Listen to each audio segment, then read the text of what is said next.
Alright, so I have spent the last couple weeks playing The Last of Us 2, and I've beat the game twice now, and I finally platinumed it, and so let's just talk about it. So, of course, the elephant in the room, as everybody knows, is the death of Joel. My initial reaction to Joel's death was one of extreme anger, given everything we've been through with Joel and how we traveled across the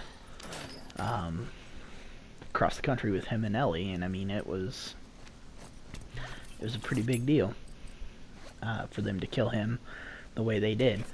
I disagree with it immensely, because the Joel we met in The Last of Us 1 would have never revealed his personal information to a group of armed strangers when he's surrounded. That would have not happened in the first game. It wouldn't have happened. And so for them to put that death in there like that, just kind of, it really just didn't make any sense to me.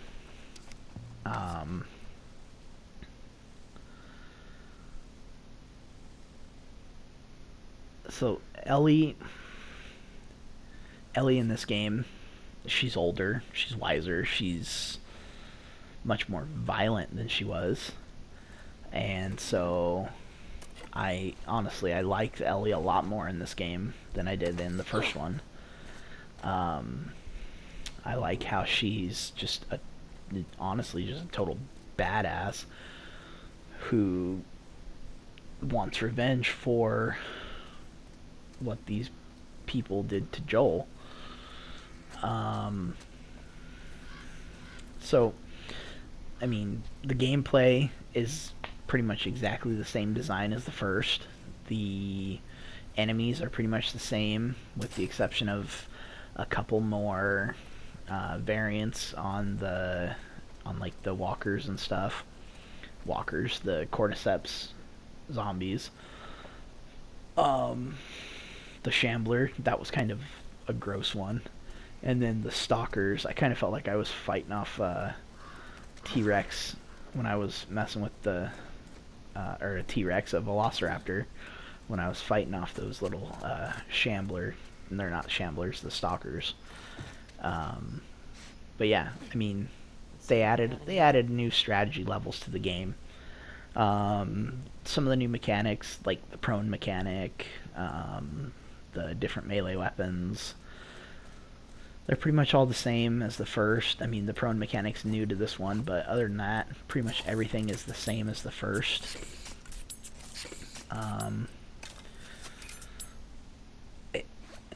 And I mean, after a while, the scrounging and the crafting, I mean, it gets old, and it's basically what fleshes the game out, is looking for supplies and supplements and scrap to upgrade your weapons.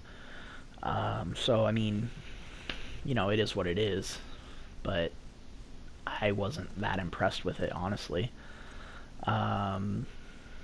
So you play about 10-12 hours as Abby, or as Ellie, tracking down Abby and her friends in Seattle, and the game is gorgeous. The graphics are fantastic. I mean, it's just amazing. I don't like how Ellie was basically forced to kill dogs. I was told that, oh, it's optional, you don't have to kill the dogs, but that's not true. You do have to kill the dogs. Especially once the gunfire gets going, when you're fighting the WLF or whatever, you have to kill the dogs in order to survive.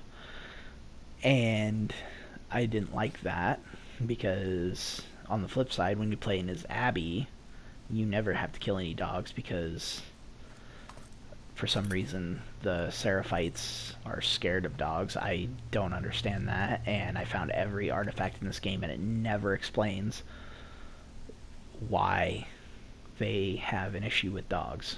So I felt like that was unfair mental manipulation to try to get people to like Abby after she killed Joel. I'm just gonna say, I'm never gonna like Abby because she killed Joel. That's just the way it is. It's unforgivable to me that she killed Joel. I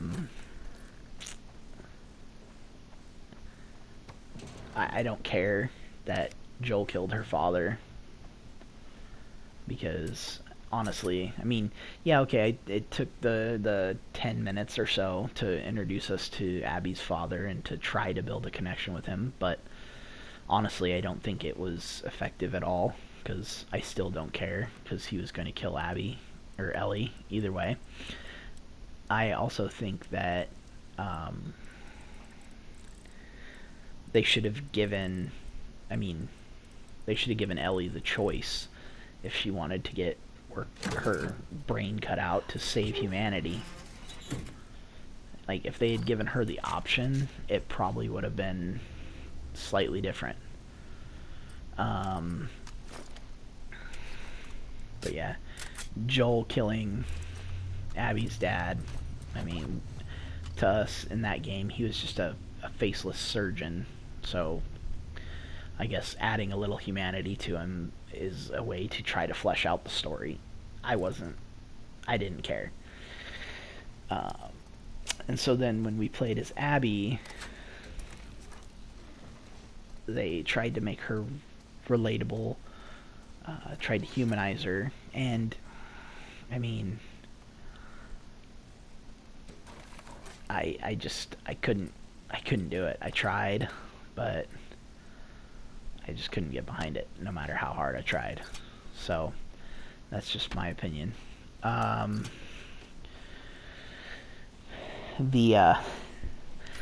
scene with Abby and Owen, it was gratuitous, and I thought it was completely unnecessary. It did nothing to advance the story. It did nothing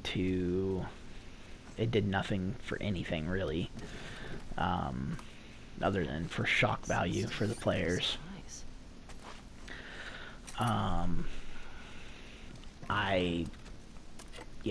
I wasn't impressed. And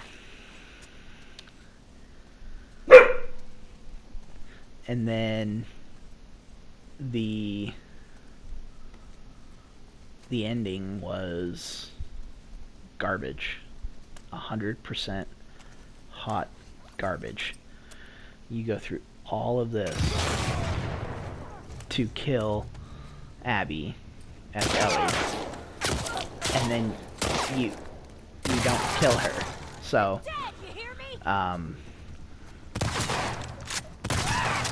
it just feels very very unsatisfying, because the ending was not satisfying whatsoever. I mean, maybe it was to show that the cycle of revenge needs to end or whatever. I don't care. When I was drowning Abby in that water, I wanted Ellie to finish the job. And, you know, maybe that makes me a bad person, but I wanted her to die, because in my opinion she deserved to die. And, you know, not everybody's going to feel the same way about that, and that's okay. But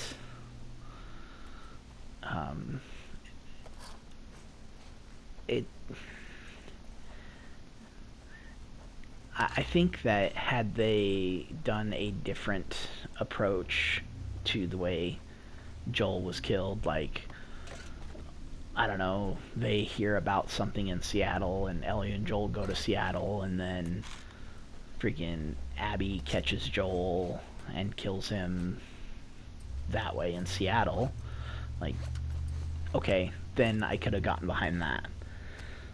But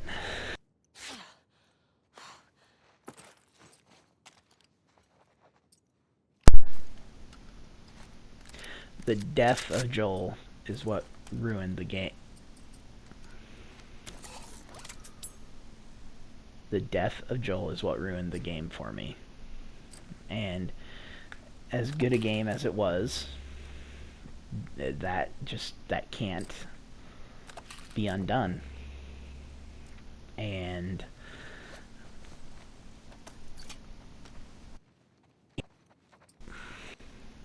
I don't know what Naughty Dog was thinking when they decided we're going to kill Joel in a manner that's completely inconsistent with his character. I mean, Neil Druckmann likes to think he knows what he's doing, but that death just proves that he really has no clue what the hell he's doing. And like, I had everything that people think that some people have a problem with this game, with, I don't know, with having strong female characters like Ellie and Abby. No, not a problem. Having a gay couple in Ellie and Dina, that was probably the best thing about the whole game, was their relationship.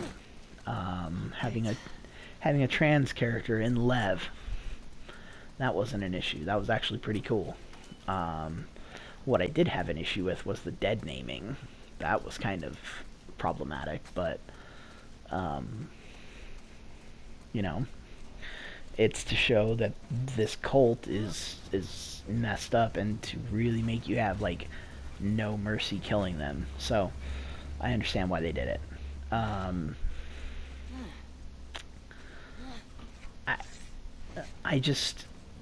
I was expecting more out of this sequel after waiting 7 years for it. So that's all. As far as like a rating would go, I don't know, like out of 10 I would give a 5, maybe a 6, depending on the day. The memory sequence with Joel and Ellie for her birthday was fantastic. It was easily the best part of the game. Hands down. Like, I enjoyed it greatly. Where's the hospital?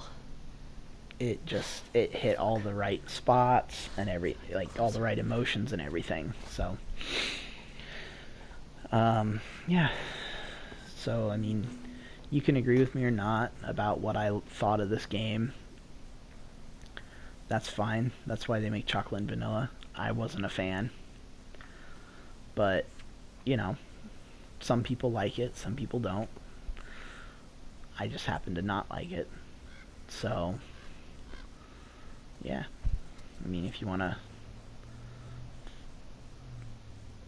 tear my video apart in the comments, that's cool. I've never really put out a video before with any kind of review or anything, but I just wanted to get my thoughts out there about this game because it's so contentious and people are just not happy with what happened.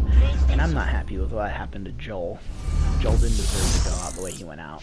So,